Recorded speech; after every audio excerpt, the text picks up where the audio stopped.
नमस्कार, मराठी तडकामध्ये तुम्हा सर्वांचं स्वागत आहे. मित्रांनो, वारीची लगबग सुरू झालेली आहे.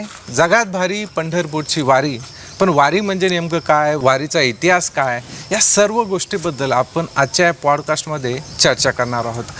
दरवेळेस आपल्याकडे वेगवेगळे पाहुणे असतात. आजचे पाहुणे आहेत आळंदी येथील सुप्रसिद्ध असे कीर्तनकार, प्रवचनकार, व्याख्याते उमेश महाराज बागडे यांच्यासोबत आज आपण चर्चा करणार आहोत. वारी वेगवेगळ्या अंगाने आपण आजच्या पॉडकास्टमधून जाणून घेणार आहोत. नमस्कार माऊली.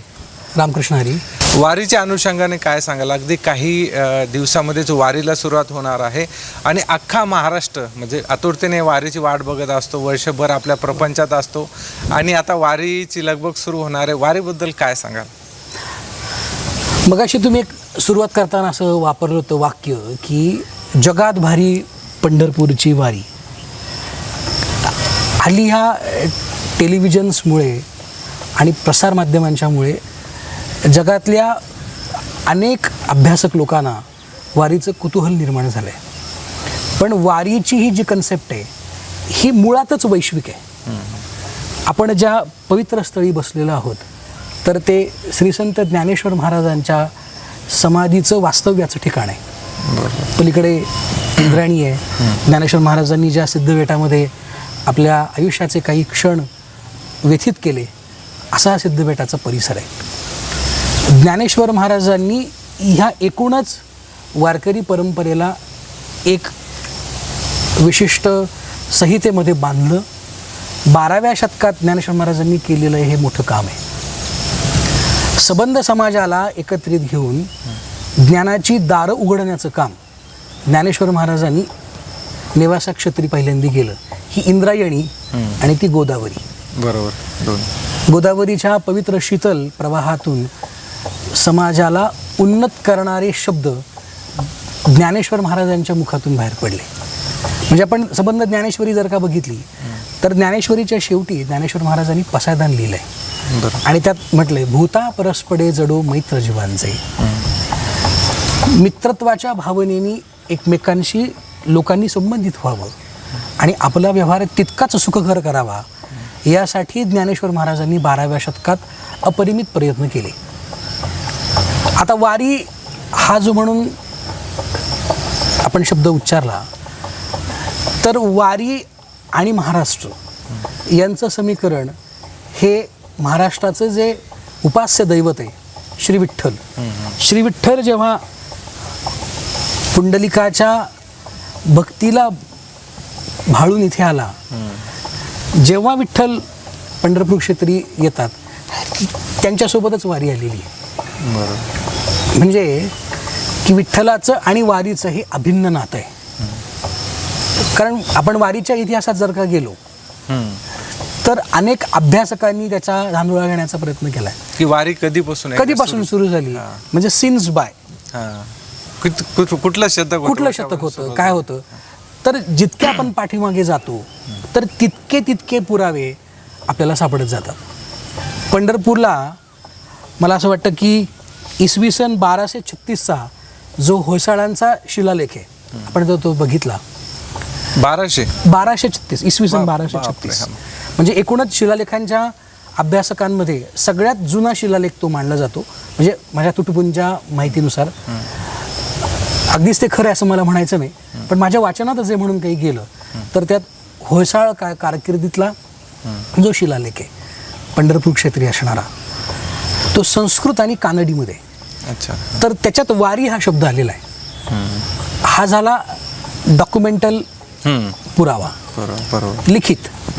पण आपण जर ज्ञानेश्वर महाराजांना जर का विचारलं किंवा ज्ञानेश्वर महाराजांच्या आधीच्या संत परंपरेला विचारलं तर वारी ही ज्ञानेश्वर महाराजांच्या आधीपासून आहे. ज्ञानेश्वर महाराजांचे म्हणजे माऊलीच्या आधीपासून आहे. हा, आधीपासून वारी आहे. म्हणजे ज्ञानेश्वर महाराजांच्या आधी असणारे त्यांचे पूज्यपाद पितृचरण म्हणजे विठ्ठलपंत कुलकर्णी हे सुद्धा पंढरपूरचे वारकरी आहेत. त्यामुळे वारीचा इतिहास हा विठ्ठलासोबतच इथं आलाय. म्हणजे विठ्ठल आलाय आणि वारी हा सोबतच आली आहे. कारण की एक आपण लोकसंगीत कायम ऐकतो, विठू माझा लेकुरवाळा संगे गोपाळांचा मेळा विठ्ठल हे एकटं राहणारं दैवत नाहीये की ते सगळ्यांना सोबत घेऊन जाणार आहे. सगळ्यांना, कारण की लेकूरवाळा जो माणूस असतो ना त्याला एकट्याला करमत नाही. म्हणून विठ्ठलाला आवडणारी जी भक्ती आहे तर ती समूह भक्ती आहे. आणि ज्ञानेश्वर महाराजांनी संतांनी वारीच्या साठी जे म्हणून काही समर्पण केलं तर त्याच्या पाठीमागची भावना आहे की आमच्या विठोबाला समूह भक्ती आवडते. म्हणजे आपण बघा की वारीत जर का जायचं असेल तर भजन करायचंय तर ते समूहात करायचंय. हा समूहच आहे. कारण वारकरी परंपरेमध्ये किंवा महाराष्ट्रीयन भक्ती परंपरेमध्ये मूळ ज्ञानेश्वर महाराजांनी केलेली जी प्रचंड क्रांती आहे तर ती सगळ्यांना सोबत घेऊन केलेली आहे. ज्ञानेश्वर महाराजांच्या अवताराचं वर्णन करताना असं म्हटलंय, मेळविली मांदी वैष्णवांची. समकालीन असणाऱ्या संतांना ज्ञानेश्वर महाराजांनी सोबत घेतलं आणि त्यांनी एक आध्यात्मिक संहिता तयार केली. त्याला आपण आता सध्या वारकरी संप्रदाय या नावाने संबोधतो. आपण वारीच्या इतिहासाकडे म्हणजे बघत होतो. तुम्ही बऱ्याचशा गोष्टी सांगितल्या इतिहासाला धरून. मागच्या 8-10 वर्षाचा काळ बघितला तर सोशल मीडियाचा काळ आलेला आहे. सोशल मीडियाच्या माध्यमातून सुद्धा क्रांती होते. बरेचसे नवयुवक सुद्धा वारीला आता जोडले जात आहेत. काय सांगाल एकंदरीत हा जो बदल होतोय वारीमध्ये? वेगळे नवतरुण सुद्धा येत आहेत. मीडिया चॅनलवाले सुद्धा काय करतात की सगळे आपले आपले चॅनल घेऊन ते सगळं थेट प्रसारण वगैरे करतात. त्यामुळे वारीत काय चांगला, काय सांगाल कशा पद्धतीने बदल आपल्याला जाणवतो? आपण खूप चांगला खरं प्रश्न विचारला आहे की आपण साधारण एक 50 वर्षापूर्वीचा किंवा 25 वर्षापूर्वीचा जर का काळ बघितला तर वारीमध्ये खूप अशा प्रकारची गर्दी नव्हती. वारी म्हटलं की स्वयंशिस्त. तर वारीत सहभागी होणारी जी मंडळी आहे तर ही महाराष्ट्रातल्या शेतकरी वर्गातली आहे. खेडोपाड्यातली मंडळी वारीला येतात. महाराष्ट्रातल्या वेगवेगळ्या भागातून येतात. खेड्यापाड्यातून येणारी भाविक मंडळी वारीमध्ये सहभागी होतात. म्हणजे अगदी सीमा प्रांत असेल, कर्नाटक असेल, मध्य प्रदेश असेल, तमिळनाड असेल, अगदी गुजरातचा काही भाग असेल. आता हल्ली परदेशी पण लोक वारीला येतात. आणि वारीमध्ये होणारे जे महत्त्वाचे बदल आपण मला जे विचारले तर वारीत गर्दी मोठ्या प्रमाणात आहे. त्यामुळे की वारी व्यवस्थापनाला नाही म्हटलं तरी गर्दीचं व्यवस्थापन करणं हे जरा सध्या थोडं जिकिरीचं होत आहे. म्हणजे की वारी व्यवस्थापन म्हणजे प्रशासनाला सुद्धा.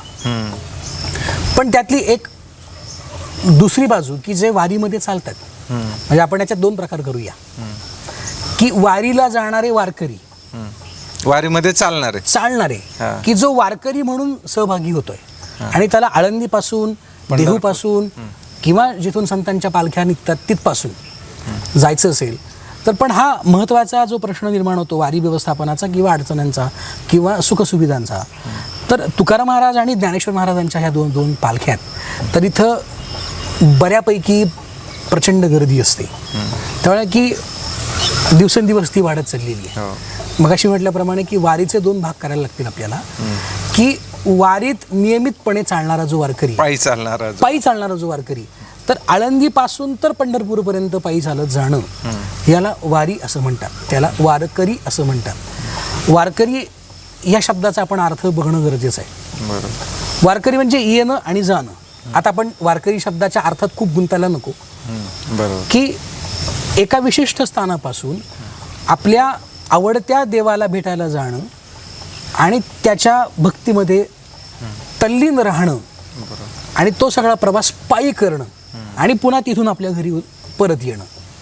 म्हणजे महाराष्ट्रीयन संतांनी, ज्ञानेश्वर महाराजांनी, तुकाराम महाराजांनी वारी हे त्या वारकऱ्याचं उपासनेचं साधन आहे, तीच त्याची उपासना आहे असं सांगितलंय. वारीचा नियम काय? गात जागा प्रेम मागा विठ्ठला. वारीमध्ये जर जायचं असेल तर जे खरे वारकरी आहेत, वारीला जाणारे, नियमाने जे वारी करतात, ज्यांना वारीचं महत्त्व आणि वारी म्हणजे काय नेमकं माहिती आहे, तर वारीत सकाळी उठल्यापासून तर संध्याकाळी झोपेपर्यंत आणि पुन्हा सकाळी उठण्याच्या आधीचे काही उपासना प्रकार आहेत. म्हणजे सकाळी आपण उठण्याच्या पूर्वीचा जर का प्रकार बघितला, ती साधना जर का बघितली तर त्याला काकडा असं म्हणतात. काकडा असतो. मग वेगवेगळी भजनं असतात, नियमाची भजनं असतात, हरिपाठ असतात, त्यात वेगवेगळे खेळ असतात.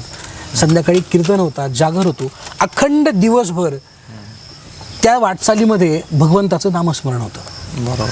वारीत जी मंडळी सहभागी होत असतील, जे खरंच वारीत जातात, त्यांना वारीत दिंडीत चालणारी जी मंडळी आहे, तर ते दिंडी सोडून बाहेर जाताना दिसणार नाहीत. नाही, आपापल्या आपल्या दिंडीमध्ये. जागी, म्हणजे की ज्या दिवशी आपण दिंडीत प्रवेश केला त्या दिवशी त्यांची जागा ठरलेली असते. आपण ह्या ओळीला उभे राहणार, बरोबर. त्या ओळीला मधल्या रांगेमध्ये आपला नंबर आहे, तीच जागा त्यांची ठरलेली असते, अगदी झोपण्याची सुद्धा. म्हणजे वारी हे आपल्याला जीवनाला संयमित करणारी, म्हणजे की आपण जे सुखसुविधांच्या पाठीमागे धावून जे डिस्टर्बन्स आपल्या जीवनात येतात, की मला आता हे नसेल तर मी हे करू शकणार नाही आहे, मला संध्याकाळी गादी नसेल तर झोपच येणार नाही आहे, जी व्यवस्था आता इतकी लोक जिथे आपण येतात. हां, गर्दी. घरी ज्या व्यवस्था आपण करतो, जे आपल्याला हवे असतात, तर वारीत चालताना की सुखाची जी झोप आहे, की जी बऱ्याच लोकांना गोळ्या खाऊन सुद्धा येत नाही, येत नाही, येत नाही. ती झोप, ती जी हे आता शांती बघा आहे. ना, आता काय होतं माहितीये का, मी आहे समज एक्झाम्पल, होय. की मला सगळा कम्फर्ट आहे माझ्या घरी, बरोबर. मला माहिती आहे मला पाहिजे त्या गोष्टी आहेत, होय. आणि मी पाहुण्याच्या घरी कुठे गेलो तर मला झोप येत झोप नाही, येत कारण उशी माझी चेंज होते. उशी जरी बदलली उशी तर बदलली तरी झोप येते. झोप येत नाही. पण म्हणजे वारीमध्ये काहीच कम्फर्ट कम्फर्ट झोन नाही, अजिबात काहीच कम्फर्ट नाही. तो कम्फर्ट झोन आपण तिथं, म्हणजे की अगदी तिथे झोपताना एखादा उशाला दगड आला तरी माणूस घेतो आणि झोपतो. बरोबर. कारण की त्या कम्फर्ट झोनची आपल्याला सवय झालेली आहे, आणि प्रत्येक गोष्ट आपण कम्फर्टनीच बघण्याचा प्रयत्न करतो. आणि रोज जीवन जगताना सुद्धा आटोनाट म्हणजे काय म्हणतात, काटेकोरपणे आपण तोच प्रयत्न करतो की माझा कम्फर्ट झोन अजिबात सुटला नाही पाहिजे. बरोबर. त्यामुळे आणि सकाळी- वारीमध्ये हां. कुठलीच व्यवस्था कुठलीच व्यवस्था नसते. म्हणजे आता पुरुषांचं तरी ठीक आहे, पण ज्यावेळेस महिला सामील हो, होतात, हो. बऱ्याचशा स्त्रिया सुद्धा असतात, बरोबर, तर बरोबर. नाही का झोपीची म्हणा किंवा होय. इतकी गर्दी असते, आणि प्रत्येक ठिकाणी तो कम्फर्ट सगळी व्यवस्था असेल हो, अशी नाही, हो. पण भगवंत सर्व करून हा, घेतो. भगवान अगदी मी मला सांगू का, की हे सगळं सौधार्याने आणि सहचार्याने चालतं. आणि वारीतला संवादाचा एक महत्त्वाचा शब्द म्हणजे माऊली. एकमेकांशी संवाद हा माऊली आणि होतो, म्हणून स्त्री आणि पुरुष असे भेद तिथं मावळलेले असतात. स्त्री आणि पुरुष व्यतिरिक्त जर आपण पाहिलं की संत पण वेगवेगळ्या जातीतून आलेले आहेत, नाही, खरं आहे आणि की- इथं वेगवेगळ्या जातीतून लोक एकत्र येतात, आणि गंमत ही आहे. प्रत्येकात फक्त माऊली बघतात. विषय हा की मी मगाशी तुम्हाला म्हणल्याप्रमाणे की वारकरी हा शब्द जात, धर्म, लिंग याच्यासाठी नाही आहे. तेच ना, माऊली म्हणजे कारण आपण- जर का आपण संतांना जातीच्या नजरेतून जर का बघत असू तर ही आपण जरा थोडीशी चूक करतोय. बरोबर आहे. कारण की संतांनी केलेल्या अवताराची जी भूमिका आहे, तर ती सद्यकालीन त्याकालीन असणारी जी समाज व्यवस्था आहे, आणि त्या समाज व्यवस्थेने केलेले वेगवेगळे बॉक्सेस आहेत, की त्या वेगवेगळ्या बॉक्समध्ये समाज राहतो, त्यांना सोबत घेऊन आपण सगळ्या एकाच विठ्ठलाची लेकरं आहोत, आणि ही आपणच आपल्यासाठी केलेल्या भिंती आहेत, तर ह्या तोडून टाकूया आणि आपल्या मूळ स्वरूपाकडे जाऊया. बरोबर. म्हणजे संतांनी केलेलं हे काम आहे. आता आपण म्हणालात की त्या जातीतला संत, म्हणजे मला हे कधीच पटत नाही की संताला आपण जात लावावी, बरोबर. की संत हा एका विशिष्ट कॅटेगरीतला नसतोच. इथे जी इंद्रायणी सगळ्यांसाठी प्रवाहित जाणारी होणारी आहे, तर तो त्या शीतल प्रवाहासारखा प्रवाहित राहणारा असतो. आत्ता इथं असणारं पाणी ते इथं नसेल, ते पुढे निघून गेलेलं असेल, बरोबर. आणि नित्य नूतन ते स्वच्छ आहे पाणी. तर पाण्याची स्वच्छता आणि शीतलता हे त्या पाण्याचा गुणधर्म आहे. बरोबर. तसाच शीतलता आणि स्वच्छता आणि जगत कल्याण हा संतांचा स्वभाव आहे, आणि हीच त्यांची जात आहे. बरोबर. बरं का. महत्त्वाचा दुसरा मुद्दा आपण मगाशी विचारला होता की वारीच्या मध्ये येणारी गर्दी, तरुण मुलं येत आहेत. आपण हा, आता टेलिव्हिजनचा मी मागच्या वेळेस वारीमध्ये सहभागी झालो होतो.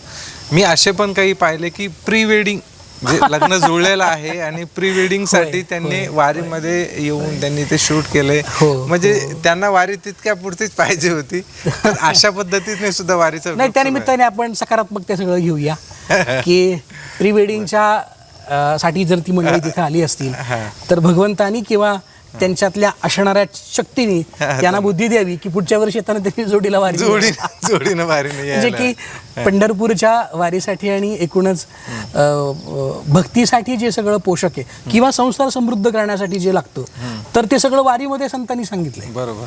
मगाशी मी तुम्हाला म्हणून गेलो की काकड्याची जी भजन आहेत, तर त्याच्यामध्ये आपलं जीवन किती समृद्ध असायला पाहिजे, आपण रोजच्या दिनचर्येमध्ये कसं वागायला पाहिजे, इथपासूनचे आपल्याला तुम्ही उपदेशक कुठल्या का माध्यमातून कनेक्ट, असे बरेचसे वारकरी संप्रदायामध्ये असे काही लोक आहेत ते सहज कनेक्ट झाले, हो. चुकून कनेक्ट झाले पण आयुष्य बदलून गेले, हो, म्हणजे मी ते आहेत सांगतो ना. ना, मी आपल्याला मगाशी असं म्हणालो की वारकरी संत किंवा वारकरी परंपरा किंवा महाराष्ट्रीयन भक्ती परंपरा ही कुठल्याही एका कॅटेगरीमध्ये माणसाला मोजतच नाही. तुकाराम महाराजांचा एक अभंग आहे की यारे यारे लहान थोर याते भलती नारी नर.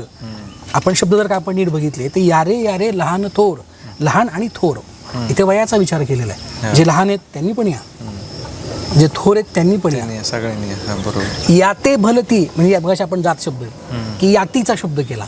याती हा जो शब्द आहे, ज्ञाती याती जाती, तर या संबंधाने त्या काळच्या समाज व्यवस्थेने आपल्यापासून ही माणसं वेगळी आहेत म्हणून त्यांची घरं वेगळी, म्हणून त्यांच्या राहण्याच्या जागा वेगळ्या, असं केलेलं असताना विठ्ठल हा सगळ्यांचा मायबाप आहे. बरोबर. आणि त्यांनी आपल्यासाठी विटेवरी कर ठेवून समचरण समदृष्टी तो आपल्याकडे बघतोय, आपली वाट पाहतोय. त्यामुळे की ते सगळ्यांना अधिकार आहे. यारे यारे लहान होतो.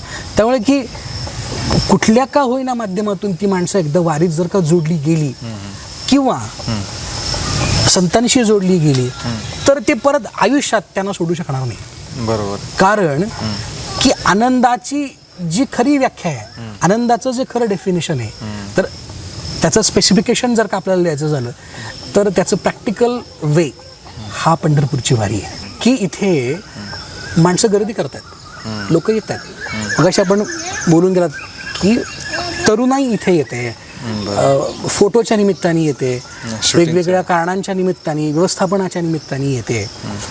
पण ती तेवढ्या पुरती येते असं आपण म्हणाला की नंतर जाते, परत ती फ्लेक्झिबल असते, काही काळ येते, पुन्हा जाते. वारीमध्ये जी गर्दी आता सध्या होते तर ती गर्दी आपण ॲप्रिशिएट केली पाहिजे. कारण जी लोक तिथे येतात त्यांना निश्चितच आनंद मिळतोय. रोजच्या दैनंदिन जीवनामध्ये जे वावरतात, व्यवहार करतात, त्यापेक्षा त्यांना वेगळं काहीतरी समाधान तिथे मिळतंय तेवढ्या पर्टिक्युलर छोट्याशा टाईममध्ये सुद्धा. हो. असे काहीतरी लोक आहेत की ते ह्या वर्षी पुणे ते सासवड चालले, सासवड ते अजून जेजुरी चालले, जेजुरीपर्यंत. एक एक टप्पा करत ते वाढवत वाढवत. आहे. म्हणजे ते एक दिवस येत आहेत म्हणजे त्यांना काहीतरी तिथे मिळते.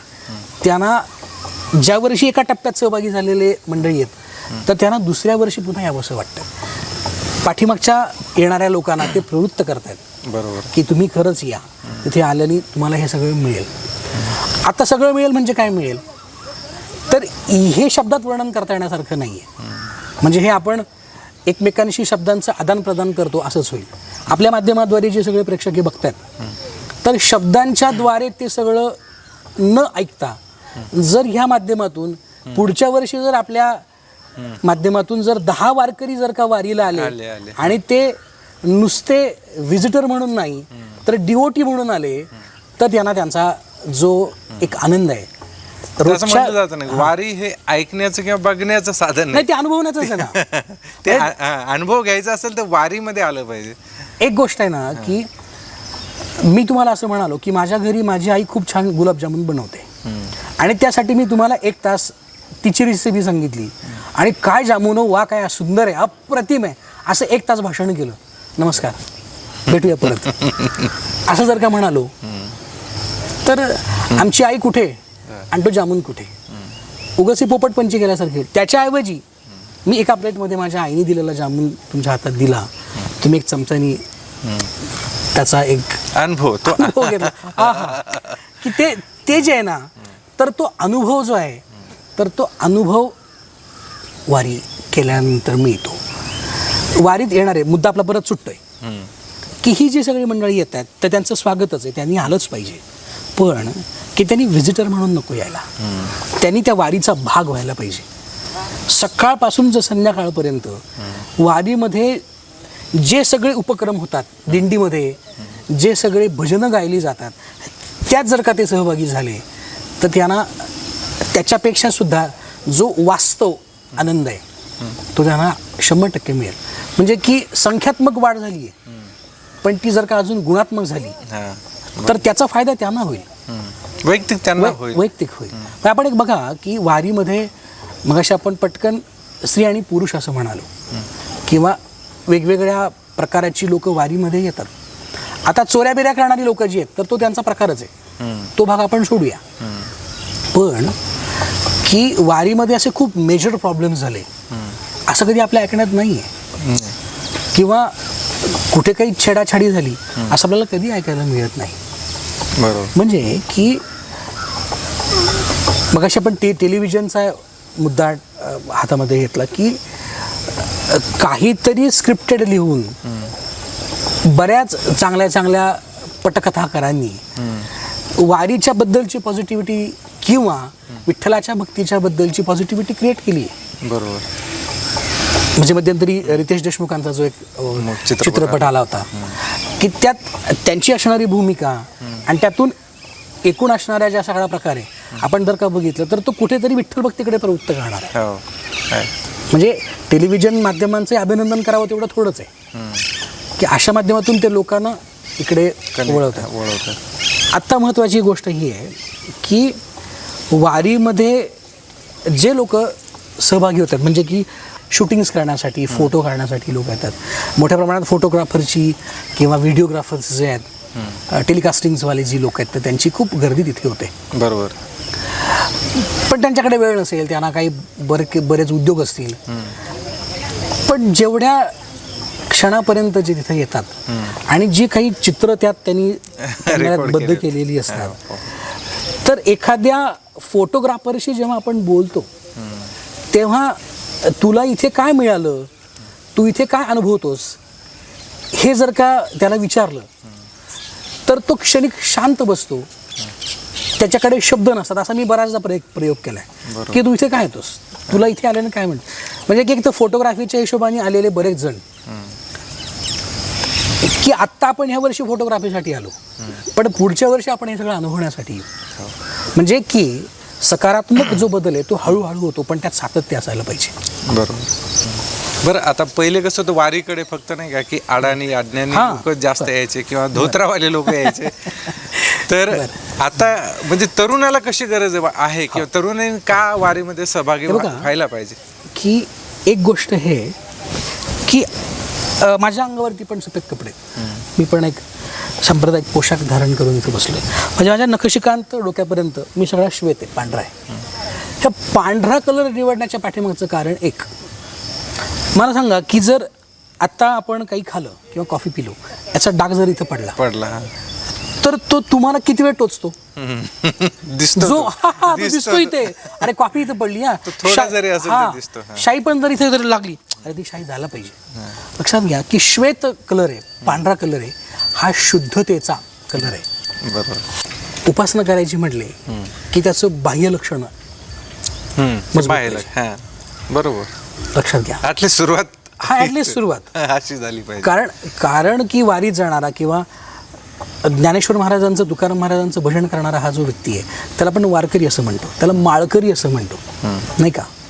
तर हे त्याचं बाह्यरंग जे आहे ना तर ते शुद्ध करण्यासाठी, म्हणजे जेव्हा पांढरा पोशाख घालून निघालेला माणूस स्वतःचे कपडे खराब होणार नाहीत याच्या काळजीत असतो, तशा पद्धतीने आपण संतांच्या वाटेने जर का गेलो आणि संतांनी आपल्याला जे काही आईच्या कळवळ्यांनी सांगितलंय ते जर का आपण आत्मसात केलं तर आपल्या मनबुद्धीसहित सगळं विचार करण्याची जी पद्धती आहे तर ती सगळी शुद्ध होऊन जाईल, आपण ट्रान्सपरंट होऊ. त्यामुळे की पांढरा पोशाख, धोतर हे महाराष्ट्राच्या संस्कृतीचा एक भाग आहे. बरोबर. धोतराला माणूस म्हटला की तो मराठी, टोपीवाला माणूस कुठे पण महाराष्ट्रातून की टोपी ही महाराष्ट्राची ओळख आहे. आता टोपी ही वारकरी संप्रदायात कशी आली याच्यावरती संत साहित्याचे गाडे अभ्यासक आदरणीय श्री सदानंद मोरे सरांनी खूप छान विश्लेषण केलंय की वारकरी संप्रदायाचा आणि टोपीचा कसा संबंध आहे. की पण किती आपल्याकडे एक आचारसंहितेचा भाग म्हणून संप्रदायाने स्वीकारली, म्हणून की वारीत सहभागी होणारा जो व्यक्ती ना हा अडाणी जरी असला बरं का, तो अशिक्षित जरी असला तरी तो सुसंस्कृत आहे. तुम्ही लक्षात घ्या, तो अडाणी नाही आहे, तो सुसंस्कृत आहे. जर तो अडाणी असता तर तो वारीत शिस्तीत चाललाच नसता. किंवा कपडे, आता आपण बघतो टोपी असतेच, टोपी असतेच टोपी. म्हणजे तो हे बघा की शेवटी आयडेंटिफिकेशन जे आहे ना, तर ते पोशाखानेच होतं ना. म्हणजे पोलीस खात्याची जी एक ओळख आहे, तर त्यांचे ड्रेस कोड आहे. वकील असेल तर त्यांचा एक ड्रेस कोड आहे. बरोबर. डॉक्टरला टिथोस्कोपी किंवा तो एक ड्रेस कोड असतो, तर तो त्यांचा ड्रेस कोड आहे. म्हणजे एकूण की भक्ती किंवा वारकरी झालेला व्यक्ती हळूहळू ह्या पोशाकडे वळतो, किंवा वारकरी होण्याच्या प्रारंभीच ही सगळी जी बाह्य लक्षणं आहेत, तर ही संतांनी आम्हाला सांगितलेली आहेत. म्हणजे कपाळावरती गंध असायलाच पाहिजे, कारण की जो आपला उपास्य दैवत आहे, की त्याला आवडणारे जे चिन्ह आहेत ते आपण मस्तकावरती धारण करावे. बरोबर. तुळशीची माळ आहे, म्हणजे वारकरी जो आहे तर त्याच्या गळ्यात तुळशीची माळ असणं हे बंधनकारकच आहे. बरोबर. त्याच्याशिवाय तो वारकरी होऊच शकत नाही. बरोबर. वारकरी असण्याचा महत्वाचा पुरावा म्हणजे त्याच्या गळ्यातली तुळशीची माळ. तुळशीच्या माळीला आहे ना इतिहास. म्हणजे साधारण आपण ज्या संस्कृतीत आणि ज्या अध्यात्म परंपरेमध्ये आहोत, सत्यनारायणाच्या पोथीमध्ये आपण काही श्लोक सांगितलेत, मी श्लोक सांगण्यासाठी ते उपस्थित नाही, की त्याच्यानंतर म्हणजे ती कथा संपल्यानंतर जेव्हा किंवा आपण ज्या भगवंताला भोग देतो, प्रसाद देतो, तेव्हा त्याच्यावरती तुळशीपत्र ठेवतो. त्याच्या पाठीमागची भावना आहे की आता हे सर्व तुला समर्पित केलेलं आहे, त्याच्यात माझं काही नाही. अच्छा अच्छा. म्हणजे समर्पण भाव आहे, डिवोशन, समर्पण, की आता जे आहे तुझ्यामुळे आहे, ते सगळं तुझंच आहे. असं म्हणजे बघा, वारकरी असण्याचा एक चांगली व्याख्या माऊली ज्ञानेश्वर महाराजांनी सांगितलेली आहे. माऊली काय म्हणतात?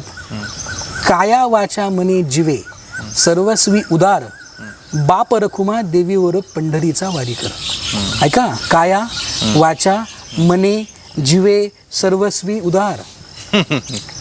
क्या बात. याची विस्ताराची गरज नसावी असं मला वाटतं. कायेनी वाचेनी मनानी जीवानी तो सर्वस्वी उदार आहे, तो कुठलीही पर्वा करत नाही.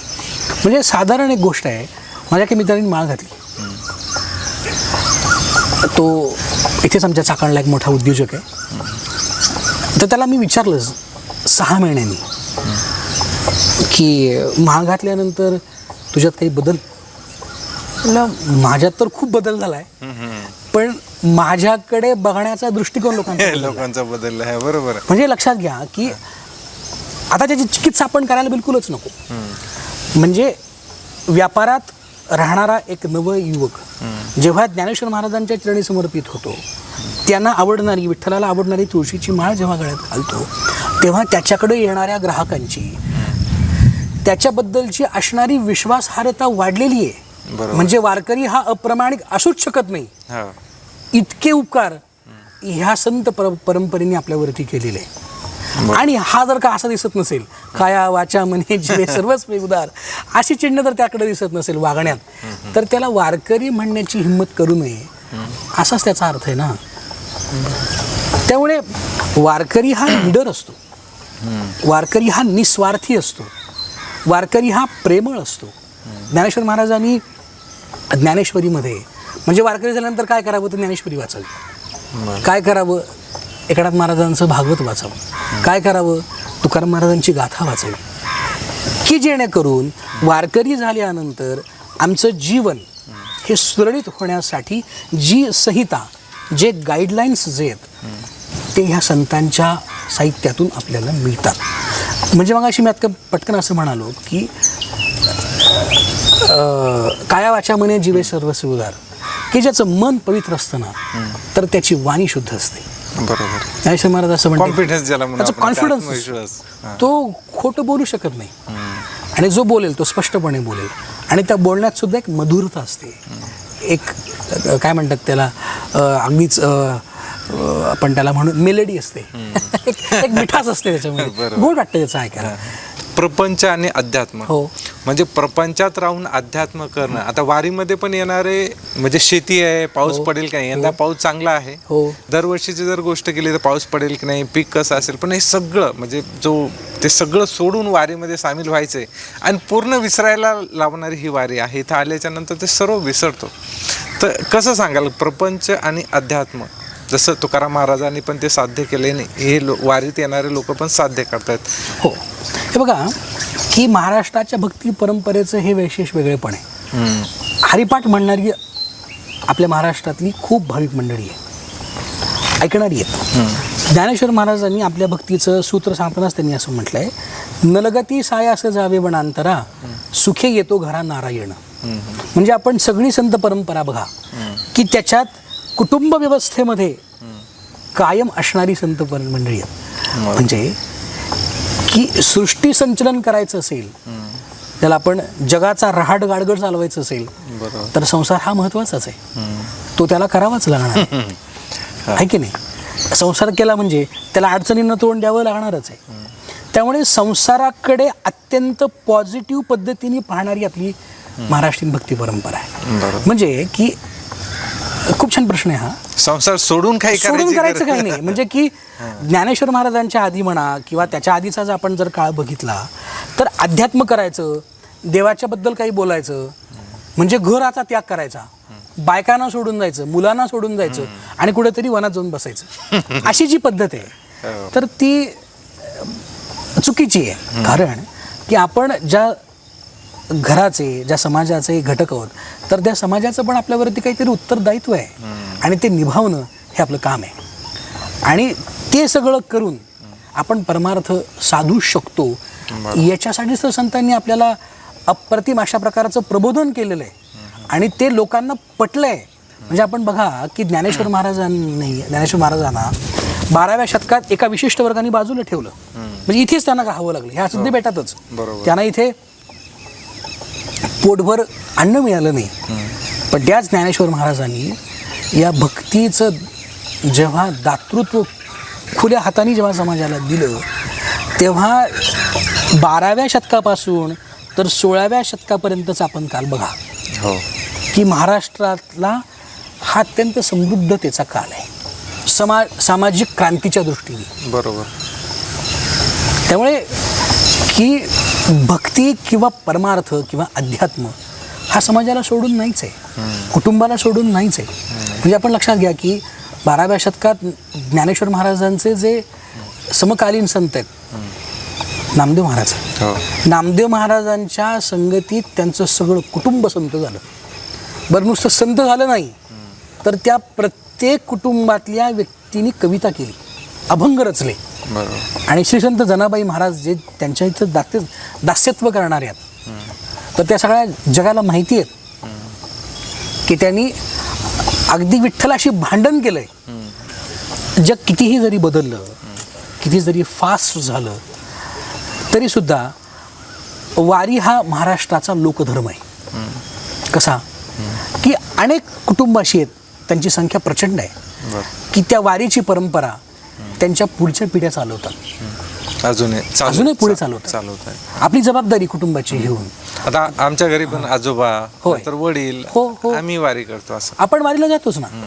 त्यामुळे एक एक एक लक्षात घेतलं पाहिजे की सगळ्यांचा इथे स्वीकार आहे. संसाराचा बाध इथे करायचा नाहीये. आपण संसारात राहून सुद्धा हे सगळं करू शकतो.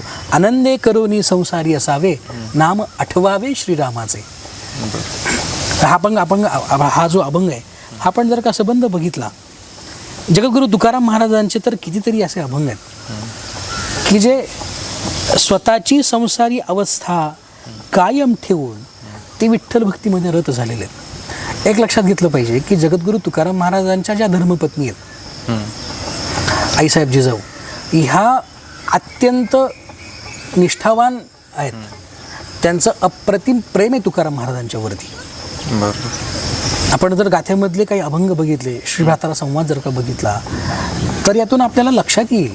हे पण चित्रपटाने जी मांडणी केलेली आहे की त्यांची बायको की चित्रपटाने केलेली जी मांडणी आहे तर शेवटी काहीतरी लोकांना एंटरटेनमेंट दाखवायचं असतं किंवा संसारात असे कलह होतात आणि त्यातून मनोरंजनातून कुठेतरी लोकांना काय आपण त्याला म्हणूया की TRP मिळवायचा असतो. त्यासाठी जे काही असेल तर ते करण्याचा प्रयत्न होतो. पण मूळ साहित्य आपण जर का बघितल्या तर त्या तशा नाही आहेत. हे लक्षात घ्या की तुकाराम महाराज जेव्हा घरातून विठ्ठलाच्या चिंतनासाठी एकांतात जात असत जसं आपण आळंदीपासून या सिद्धिपेठात आलो किती छान वाटतं आपल्याला, बरं वाटतं की निवांत वाटतं. निवांत वाटतं एकदम. म्हणजे की तसं जगद्गुरु तुकाराम महाराजांना तुका म्हणे आम्हा एकांताचा वास ब्रह्मी ब्रह्मरस सेवू सदा, म्हणून ते एकांतात जात असत. आईसाहेब जिजाई माऊली ज्या आहेत तर त्या डोक्यावरती दुर्डी घेऊन टोपलं घेऊन भाकरी घेऊन जात असत. बरोबर. जगद्गुरु तुकाराम महाराजांना आता भूक लागली दिसेल, काय की काही प्रसंगी जेव्हा पाऊस असेल किंवा जाता येत नसेल अशा अवस्थेत त्या तिथपर्यंत पोचत पण नसतील. म्हणजे आपण जर वास्तव जर का जेव्हा बघितलं तेव्हा तुकाराम महाराजांच्या आत्मस्थितीपर अभंगांमधले जे काही स्वतःचे वर्णन करणारे अभंग आहेत तेव्हा ते जे म्हणतात की ओरबडोनी पाला आळवावे देवा, तेव्हा अशा परिस्थितीमध्ये आज माझ्या पोटात काही नाही आहे, आज घरून डबा आला नाही, टिफिन आलेला नाही आहे, याच्या भ्रांतीत ते पडले नाही. जिथे खाण्यायोग्य जेव्हा भूक लागेल जे काही वृक्षांची पाल म्हणजे की आता पूर्वीचा 16व्या शतकातला काळ की तिथे वृक्षवल्ली पण भरपूर असणार, फळं असणार, देणारी असणार, तर त्यांनी पाला हा मुद्दाम शब्द वापरला तुकाराम महाराजांनी की काही कोळी जी पाण्यात जी खाण्यायोग्य आहेत तर ती खाली आणि त्यांनी विठ्ठलाचं भजन केलं. मुद्दा हा आहे की जिजाई आईसाहेबांनी तुकोबांची साथ दिली, त्यांच्यासोबत त्या राहिल्या. आपण भंडारा डोंगरावरती जर का गेलो तर तिथे एक छान मूर्ती आहे, म्हणजे तिथे महाराजांनी भजन केलं भरपूर. तर तिथे त्या तुकाराम महाराजांच्या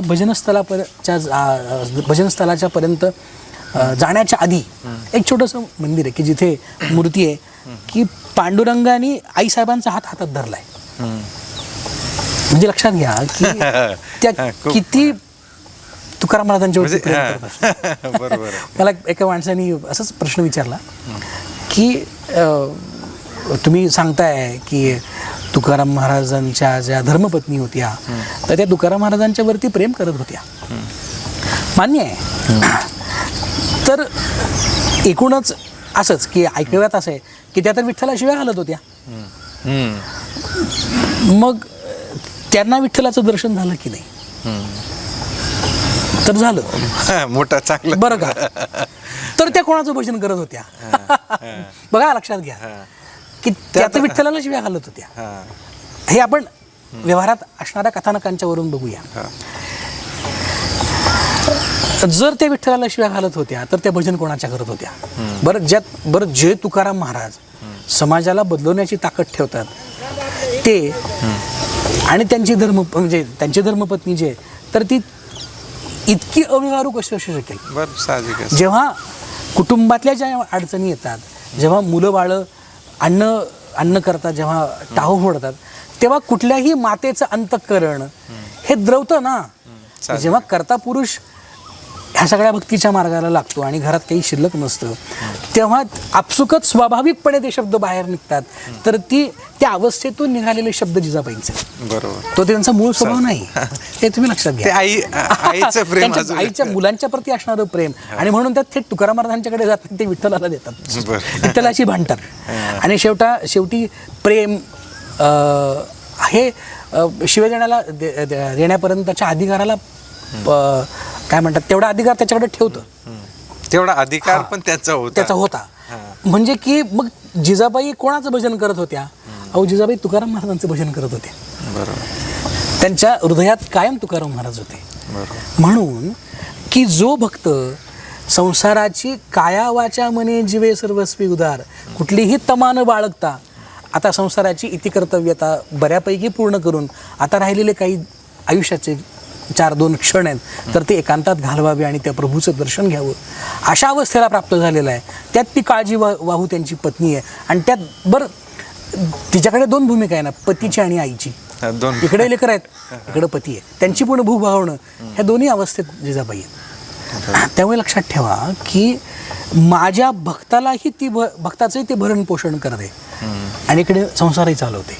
म्हणून म्हणजे आता हे भावनिक दृष्टीने घ्या की त्या पांडुरंगाने काट्याच्या निमित्ताने ती लीला केली आणि काटा त्या जिजाबाई मातेच्या पायात रोवला आणि तिचा हात हातात घेतला.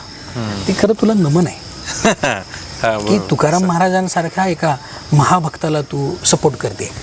यातून आपण काय घेऊ शकतो की ह्या संत चरित्राचा आणि ह्या संत कथानकांचा आत्ता विद्यमान आमच्या जीवनात काय उपयोग? अहो, हाच उपयोग घरात असणाऱ्या कुटुंबातल्या एकमेकांना साथ देणं. बरोबर. कधीतरी संसार जगत असताना करत असताना वेगवेगळ्या यांना सामोरं जावं लागतं, पण त्याचं उत्तर एक आहे की संवाद कायम राहायला पाहिजे, एकमेकांशी बोलत राहिलं पाहिजे. म्हणजे चिडलेला जिजाबाई पांडुरंगाला शिवाय घालत होत्या ना, कारण तिच्या ठिकाणी हे काय म्हणतात त्याला काळजी आहे. बरोबर. त्यामुळे की तुम्ही विचारलेला प्रश्न हा संसाराला फाटा देऊन कुठेही स्वतंत्र अधिष्ठान भक्तीचं मांडायचं याला आपली परंपरा मान्यता देत नाही. हां, पण जर का मूळतच आपला पिंड तसा असेल आणि आपण पूर्णतया त्या परंपरेला किंवा त्या भक्तीला वाहून घेणारा असेल तर आपण भाग्यवंतच आहात. बरोबर. तुमचा वारीसोबत कसा वारी म्हणा किंवा वारकरी संप्रदायासोबत कसा संबंध आला, एकंदरीत काय सांगाल?